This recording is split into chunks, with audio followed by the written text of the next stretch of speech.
Before we get started, I've got my new favorite video to show you.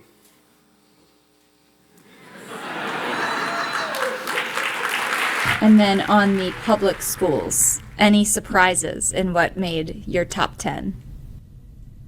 I think the biggest surprise for us was probably Binghamton University in New York. It's definitely a school that people in New York already know is great, but it doesn't quite have the national reach that some of the other schools on our list, like, say, University of Michigan or University of Virginia have. So it was really exciting to see that they landed on there.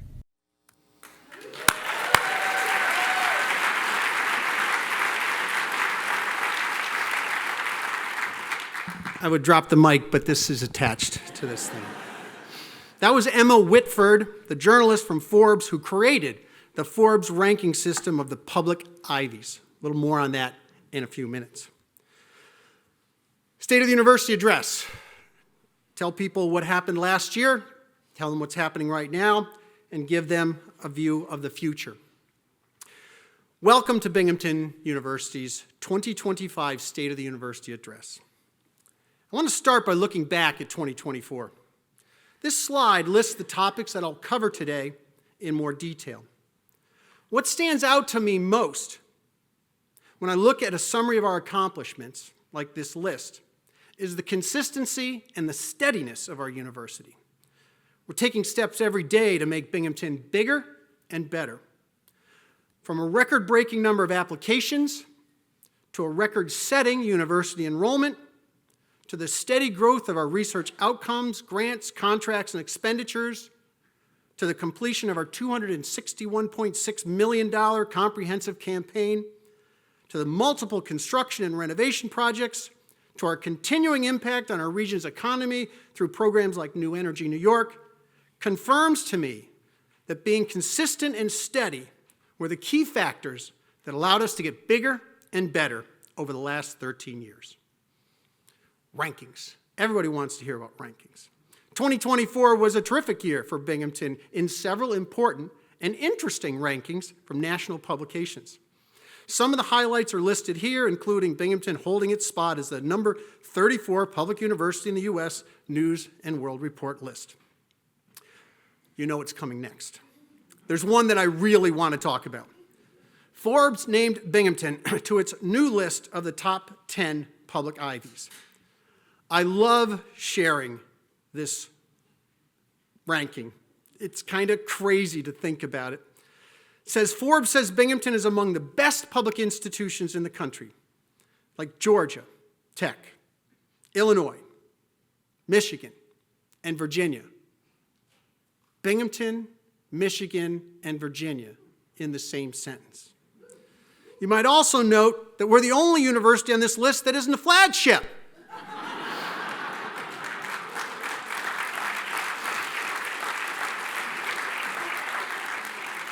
And we don't have our state's name in our name. Everybody else does. And we don't have a football team either. Everybody else on there has a football team. How the hell did we get on that list? I really love the fact also that we are at number 1 on the list because they listed us alphabetically.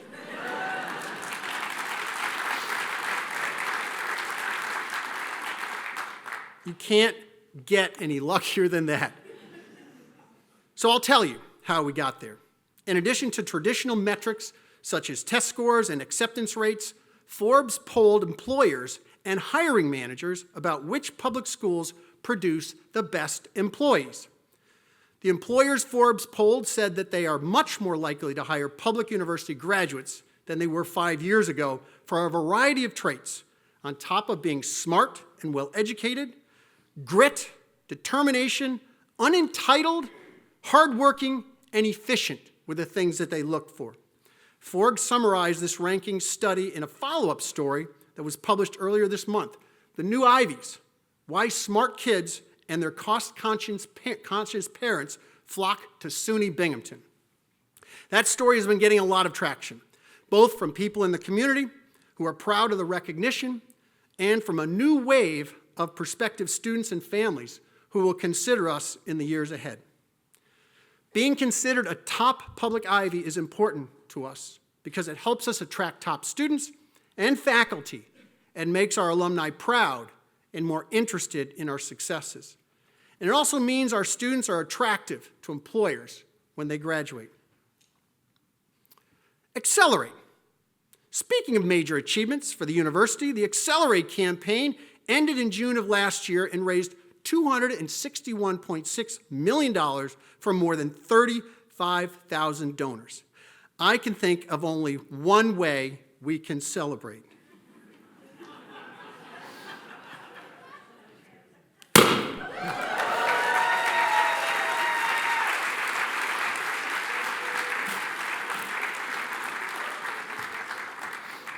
It worked. You always worry about that. It's an incredible accomplishment for our advancement team and all the faculty and staff who were involved in the campaign.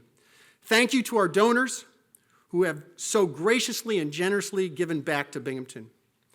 And when you count the matching funds that we received from New York State from its University Center Endowment Challenge and the amount of gifts in cash that went to grow our endowment, we more than tripled what was raised in our previous campaign. The breakdown of where these funds will go include $134 million towards the student experience. That includes internships, student research projects, and new academic programs, as well as new physical spaces, such as the Health Sciences campus buildings in Johnson City, our new Roger and Charlene Welcome Center, our baseball complex, and the Innovation Lab in Bartle Library. $67 million are going towards scholarships and other student financial aid. $30 million are going toward Binghamton's faculty through research funds and endowed positions. And $16 million was given to the Bingington Fund, which is at an all-time high level of annual support. The Binghamton Fund provides flexible and immediate support for unexpected opportunities, emergency needs, and key university priorities. During the time of the Accelerate campaign, from 2016 to 2024, the Binghamton University Foundation's endowment more than doubled to over $250 million. Also during the campaign time period, the foundation spent $179.3 million to support our campus. And the gifts through the Accelerate campaign led us to create more than 140 new endowed funds for scholarships, faculty positions, equipment, internships, study abroad, student research opportunities, and so much more. Partnerships. In December of last year, the university announced 2 new partnerships that are going to have lasting benefits for our faculty, our students, and our community. The first was with BAE Systems, an international aerospace company with a location in Endicott. This partnership will allow us to mutually advance power electronics, energy storage research, and workforce development. Similarly, we have entered into a collaborative research agreement with the Guthrie Clinic, another local organization that our faculty and students have worked with for many years. This agreement with Guthrie allows us to eliminate repetitive contract reviews and will expedite the launch of new research projects. These are 2 of the newest examples of many partnerships that Binghamton has with industry, hospitals, and universities around the world.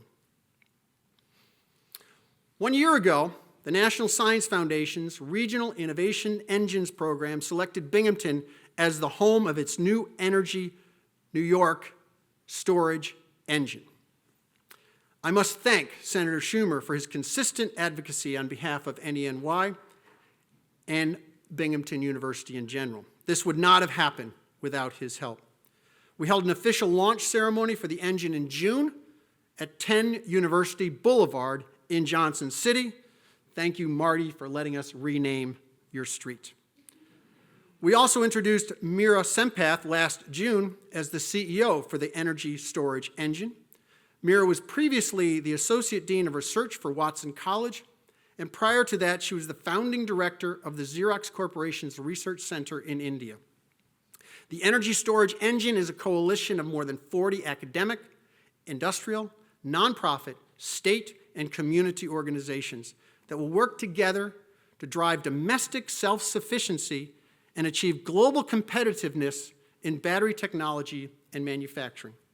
It will provide grants for use-inspired research and development, support regional energy storage companies with training and mentoring, and partner with community organizations to develop a skilled workforce for a full-scale battery economy. We're indebted to distinguished Professor Stan Whittingham, who is with us today.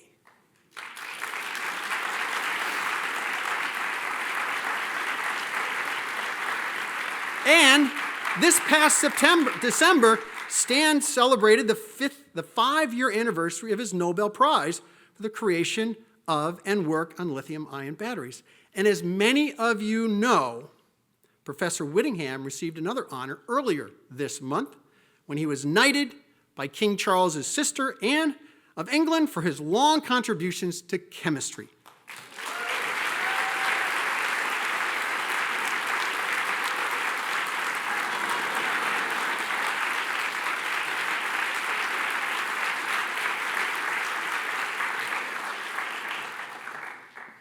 You know, I got another one of these.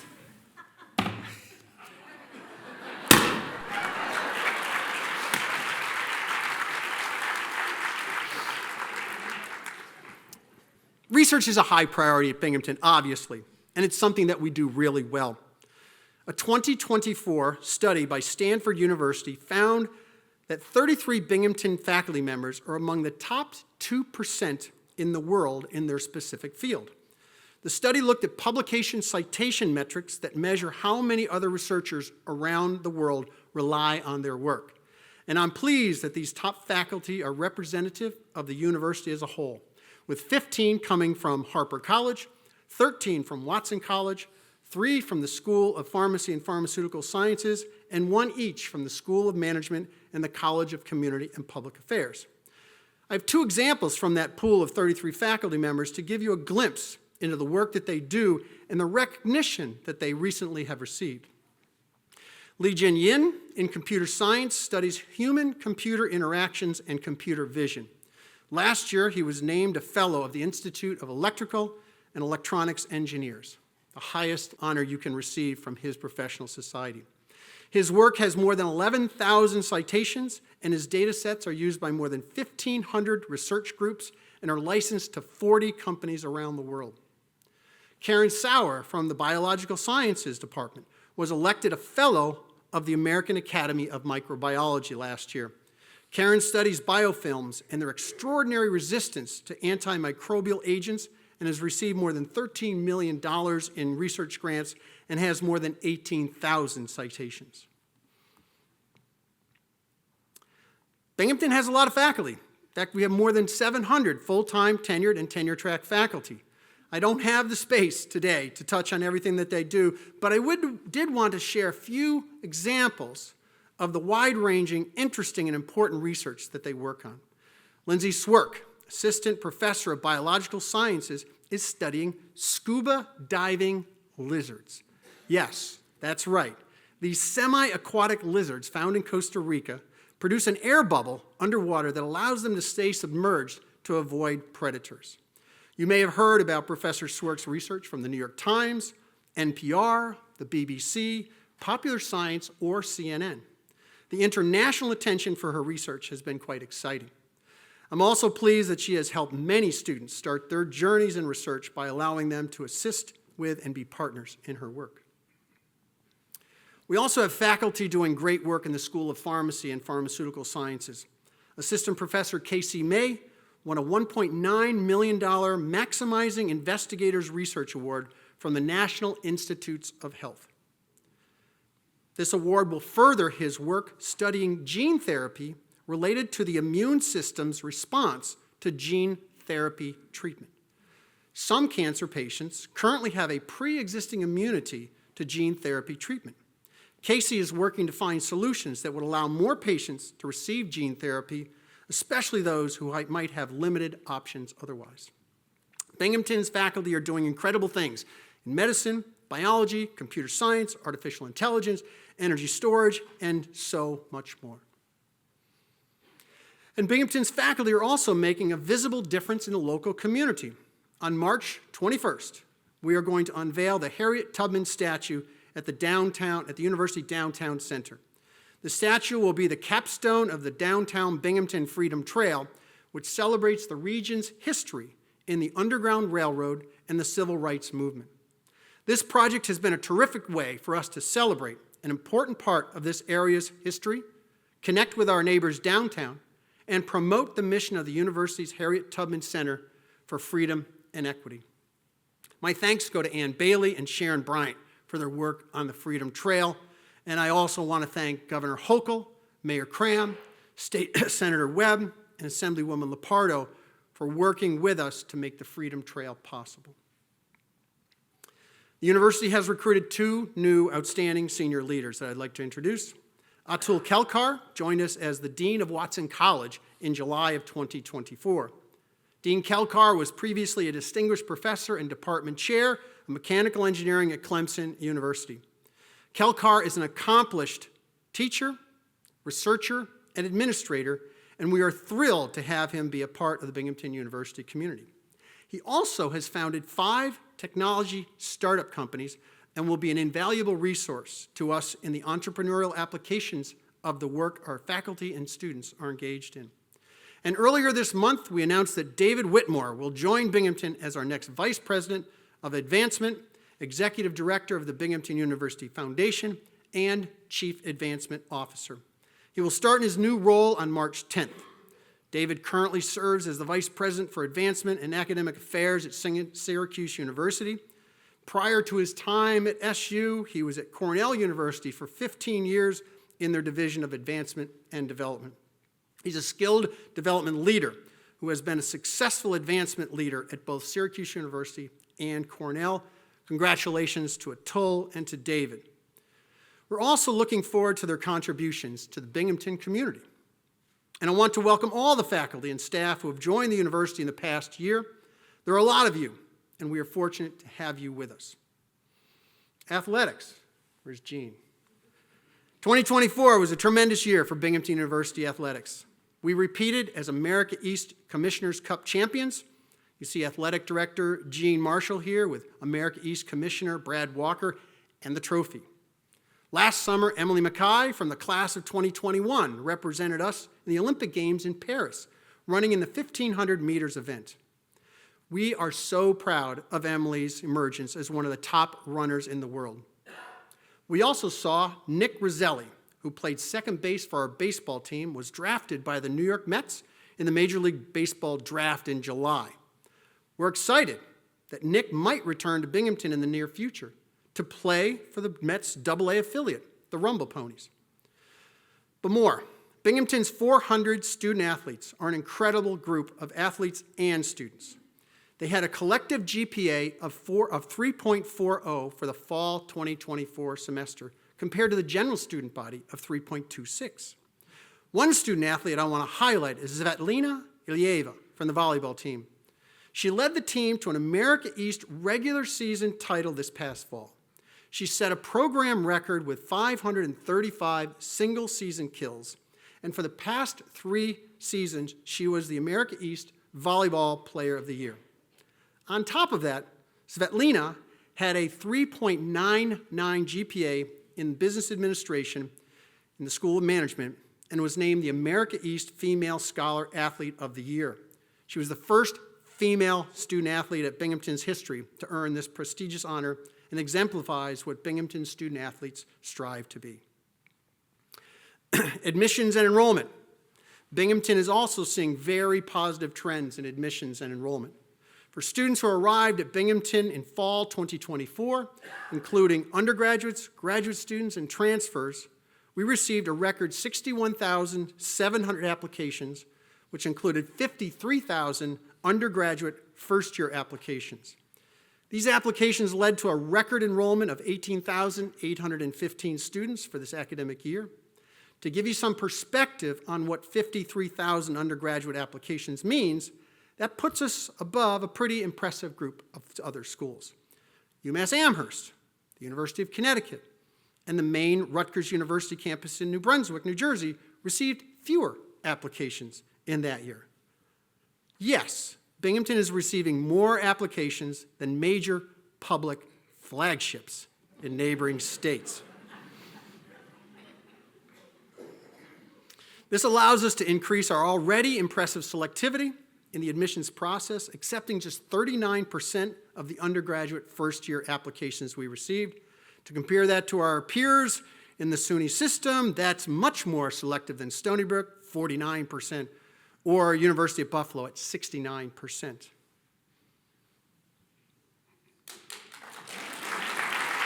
Flagships. And the class of students we welcomed is immensely talented. They had an average high school GPA of 96 and an average SAT score of 1,408. Students come to us from all corners of the state, with 32% from upstate, 27% from New York City, and 22% from Long Island. Binghamton is also seeing significant growth in interest from domestic out-of-state students. Out-of-state domestic enrollment has grown by 82.5% since 2018. These students bring an important geographical diversity to our campus. Binghamton's student body is getting bigger, and it's getting better. The number of students at Binghamton, undergraduates and graduates combined, has grown by 40.9% since 2011. However, we're adding faculty and staff at an even more rapid rate than that. Binghamton has grown its number of full-time tenured and tenure-track faculty by 63.3% since 2011, an increase of 233 net new faculty.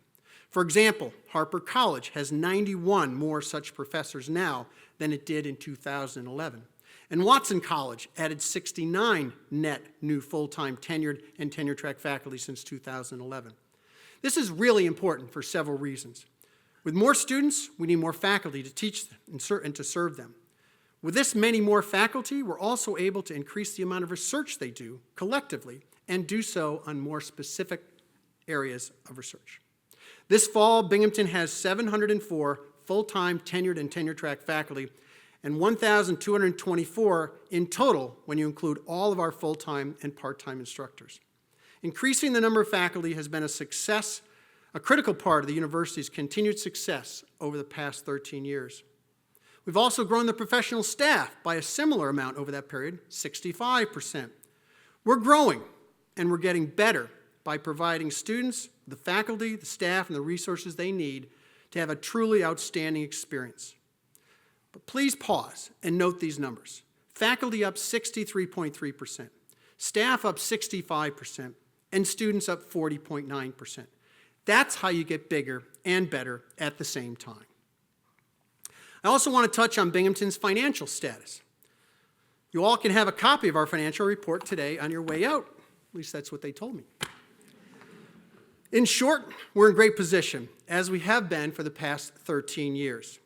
This chart shows that the total revenues are up 91.4% over the past 13 years.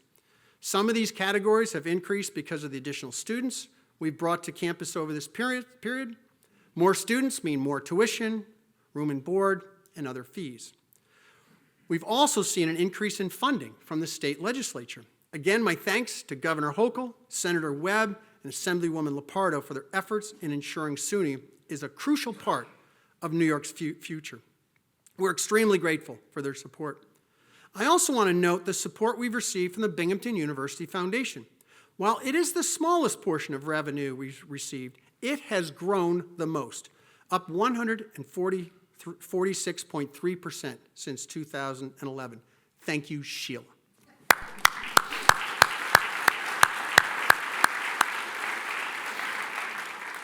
Once again, our donors and supporters through the foundation play a significant role in the university's ability to deliver an exceptional educational experience to the Binghamton students.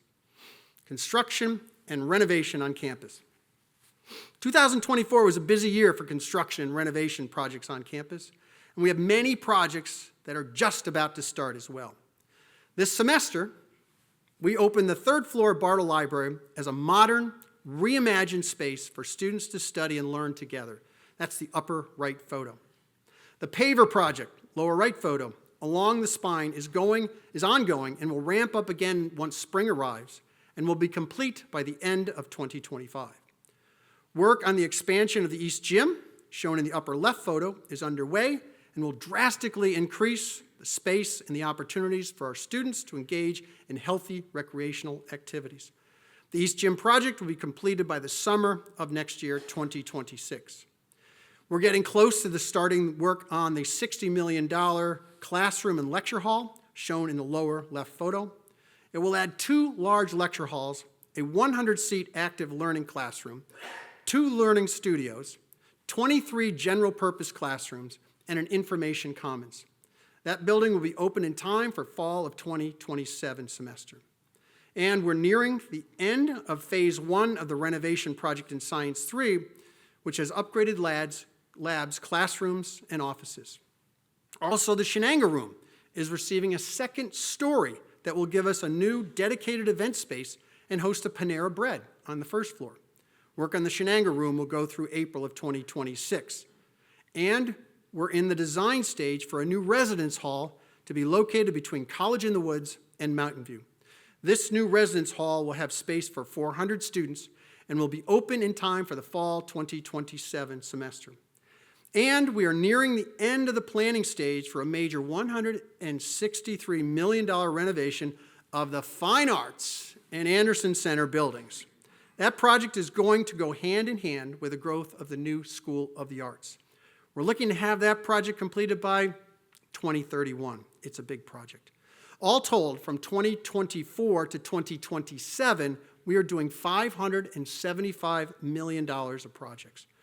I think we're touching on all the aspects of the university life through this construction renovation, giving our students, faculty, and staff the best spaces in which to live, to study, and to work. We're also working off campus. At the moment, we have 2 major projects in progress off our Vestal campus. 18 Park Street in Johnson City, formerly home to the Oslid Corporation, is located immediately to the east of our Health Sciences campus. Once we've completed renovations to the building, we plan to use it to expand Decker College's Health Sciences clinics. It will be a place for patients to meet with faculty and students for care, and it's going to allow us to preserve our spaces for teaching and learning in our existing buildings while providing space for hands-on learning and care at 18 Park Street. Nearby in Johnson City, we are renaming what we had previously called the Gannett Building to 10 University Boulevard. It houses the library's collection management facility and a speech and language pathology clinic. And 10 University Boulevard will be the home for NENY's first-of-its-kind facility for battery development and manufacturing. The word I want to leave you with today is consistency. I've talked about Binghamton getting bigger and better. I've talked about all the ways in which the university has changed over the past 13 years. We've expanded our ability and our capacity for our faculty to do the research that inspires them as scholars and educators and improves the world. We've added to and updated our physical spaces. We've kept our costs low, which keeps access as a priority. Our student athletes have added some hardware to our trophy case. The university has been included on impressive ranking lists that place us among the best in the nation. And we've complemented that with expanded programming and academic offerings to best serve students and prepare them for careers. Binghamton University is changing all the time, and for the better. I want to leave you with the idea of consistency.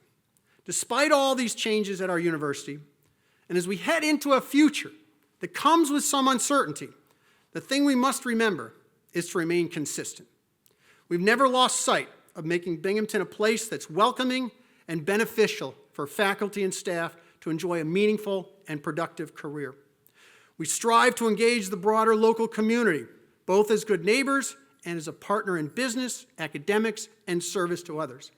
And we are committed to bringing together people from diverse backgrounds to live together and learn from one another.